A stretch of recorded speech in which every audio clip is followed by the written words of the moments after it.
Hello, beautiful beings. Thanks for tuning into this video.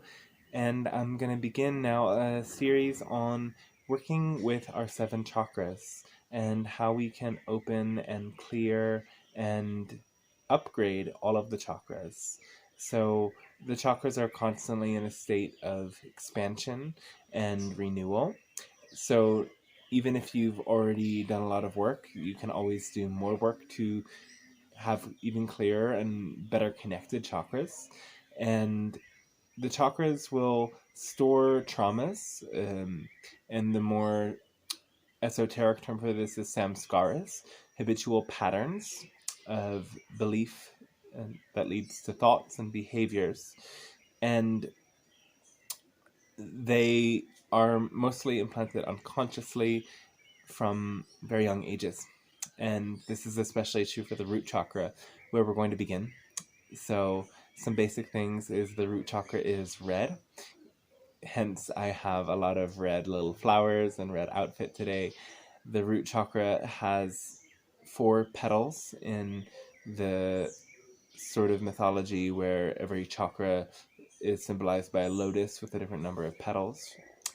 The root chakra is at the base of our spine, the perineum, and this chakra is like a portal that opens us to the earth energy from below.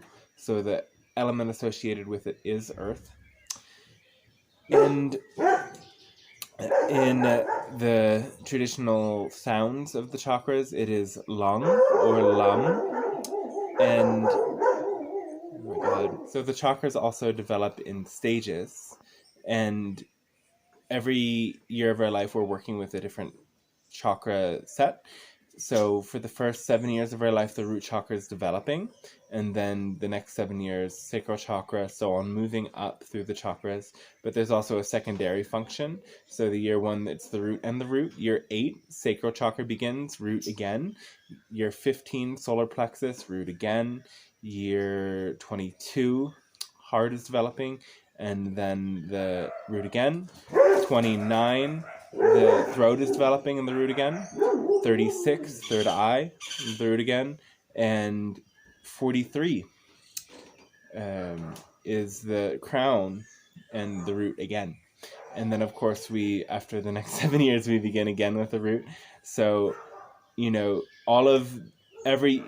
look at that system for your chakras in general, because you can see which patterns may be re-emerging. Then you can look back at every year of your life, when you were already in that chakra cycle 7 years before.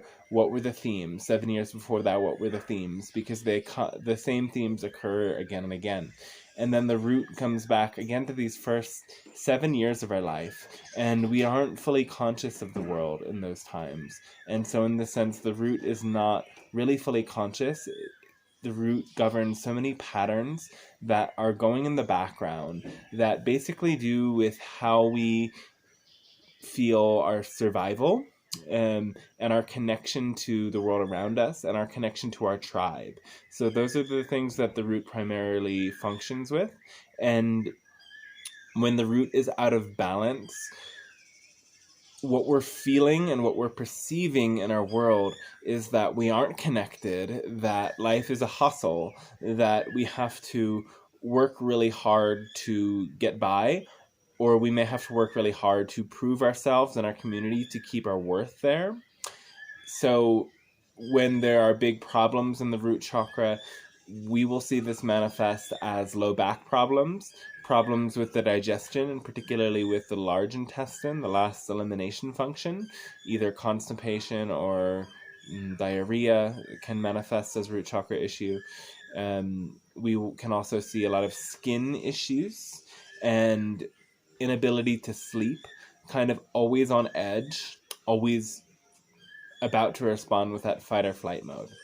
So how do we really heal the root chakra? That's the key in this video. I'll talk about some of the little things that help, but first, getting to the very deep core of this is we have to create a life that feels safer, and we have to reinforce our connection to the world around us and to all things. So working with the root chakra is really working on our basic sense of survival. And we have to look at the way we were raised in order to heal the root chakra. So the way that our parents taught us to relate to money and to food and to meeting our needs unconsciously in those times leaves an impression on us in powerful ways. If our family was always hustling, we grew up automatically thinking that's just the way that things work. If our family was always frightened and always feeling the threat of potential lack of meeting needs, lack of food, lack of resources, then we are in a way programmed to anticipate that. Or if we have an overabundance, yet still there's fear, because oftentimes this hoarding and accumulating too much is built upon the same fear of lack or deficiency. Regardless of how much we do have, we still may feel this threat. So we need to prove to ourselves in many ways that we are enough, that we have all of our needs, and we need to develop strong relationships that allow us to connect with others in deeper ways. Touch is really key for the root chakra. When I was working with a lot of root chakra issues, in the first phase, you could say, because it comes up again and again, my teacher was at that point telling me, yeah, the touch is really important. Touch is really key, because when two physical bodies rub up against each other, there's this oxytocin release, hormone of connection and love. And that reduces our stress and reduces our cortisol, and it affirms to us that we are connected. So a root chakra issue can manifest as fearing touch, and one thing that's so helpful for all of the chakras, but especially for the root chakra, is hands-on healing.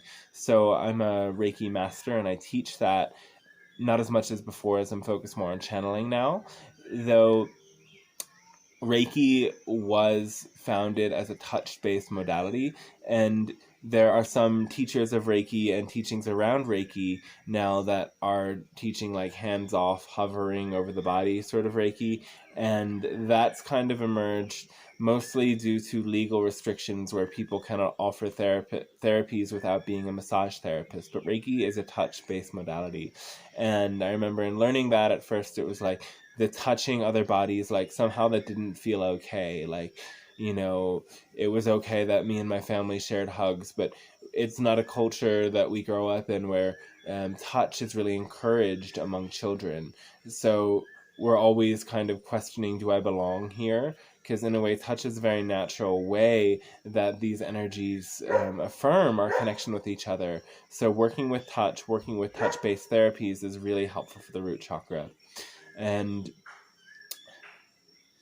if you are struggling to get by, do you affirm that there's community in your life? Do you at least seek out support? Are you comfortable asking for that support?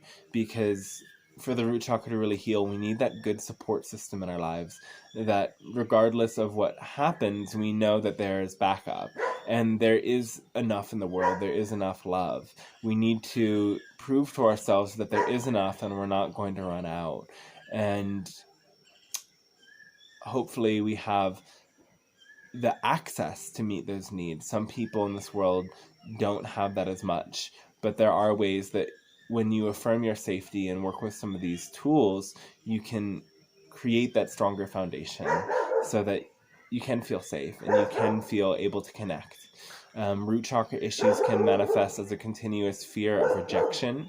So working through those fears and accepting rejection when it may come up, and not fearing it to the extent that you don't pursue the sorts of connections you're looking for is really healing for the root chakra. And again, a lot of these things are trial and error processes that we may experience rejection again to help us release our resistance to that and help us really find the right tribe. And there's this saying now that your vibe attracts your tribe. So it's really, in a way, about putting yourself out there courageously and trusting that there are other people that will match that vibration and will be there for you. Being comfortable reaching out for that, even if it's just online in forums or social media, can be a really good start to get that going. So that's really the core of healing, is showing yourself you have enough, meeting your basic needs, and connecting with others in important ways.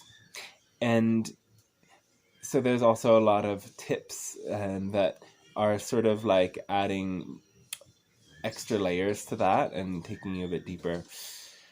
And basically, one of the most healing things for the root and one of the best ways to affirm our safety is to connect with nature. So plants and trees, they have deep roots that grow deep. And when we can be around them and walk among them, our own roots grow in turn. Especially this is helpful when we walk barefoot on the earth.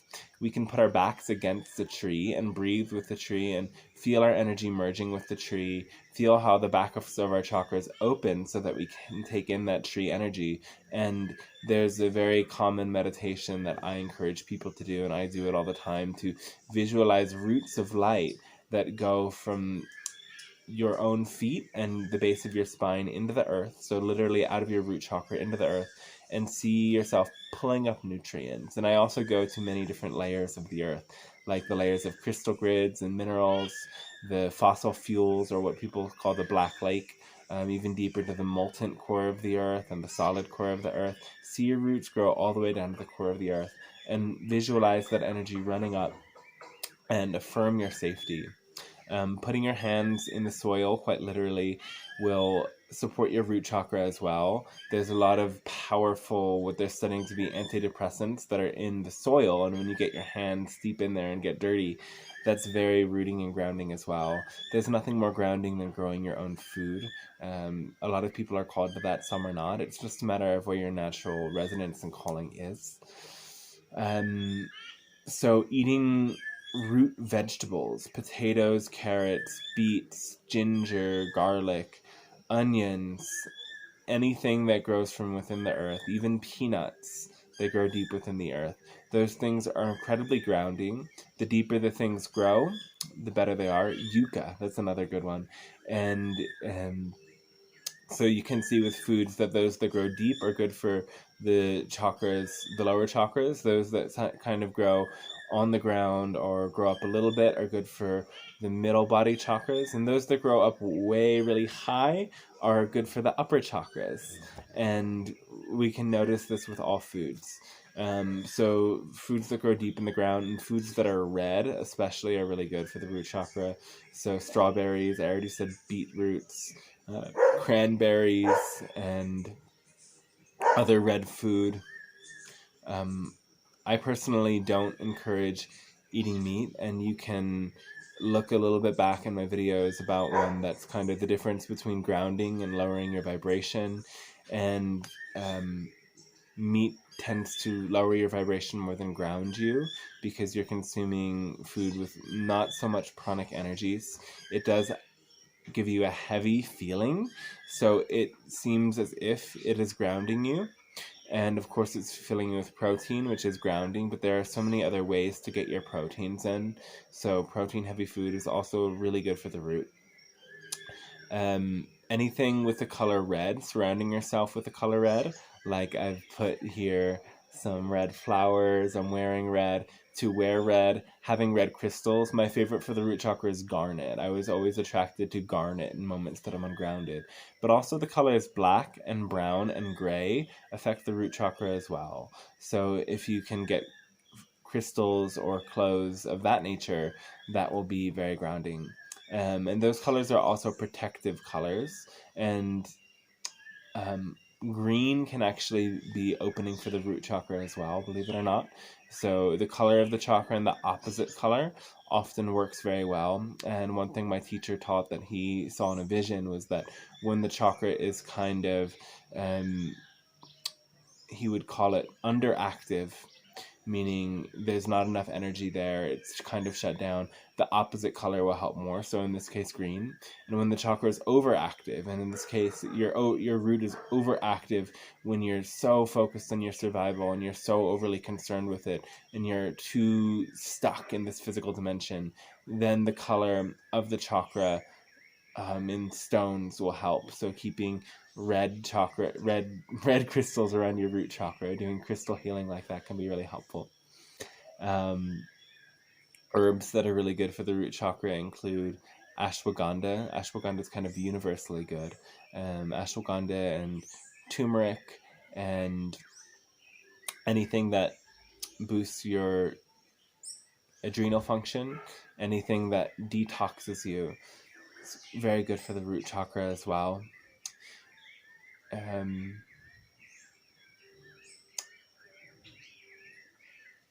And yeah, as I've said before, touch is so important for the root chakra.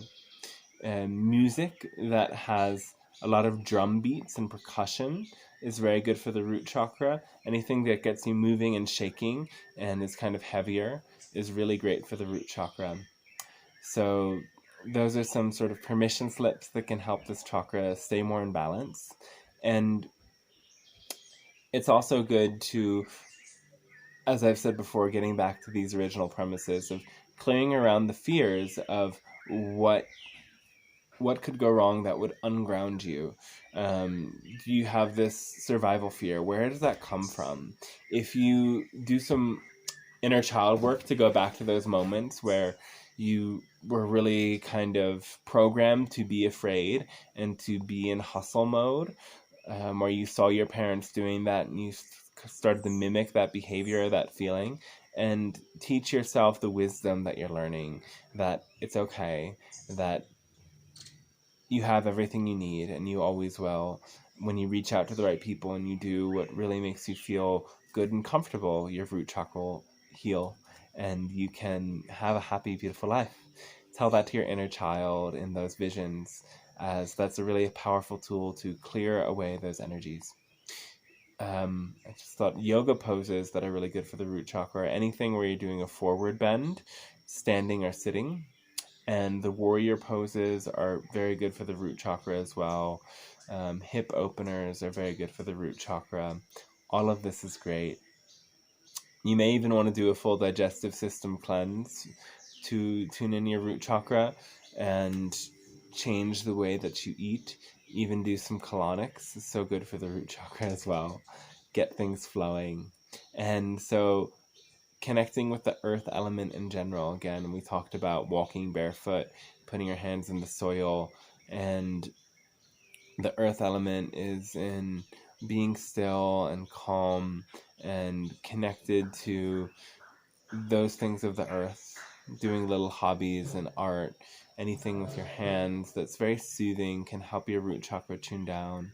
Being in environments like the mountains and the forest really helps the root chakra find balance and harmony and stability. So stability is one of the key words for the root chakra, and being able to sit and be still and understand that you are enough, you are worthy, and you are a beloved and necessary part of all of creation will help tune your root chakra in quite a lot. Even trying dyeing your hair red can tune your root chakra in very well. I'm joking at that point. I actually did that just to play around. I wasn't especially intending to tune in my root chakra with that. I was more intending to connect with the energy of fire, and it certainly worked. So anyway, I hope this video helps you and you've gained some insight about how to heal and balance your own root chakra. And yeah, thanks for watching. Stay tuned for more. If you have more specific questions about the chakras as we go through them, message me beforehand and I can kind of fill in some gaps about chakras along the way. And yeah, much love and blessings to you, and hope you have a beautiful and brilliant day. Like the video, share, subscribe, all the things. And more info about my channeling and healing sessions is on blissbeings.com. Much love and blessings to you on this beautiful day. Bye for now.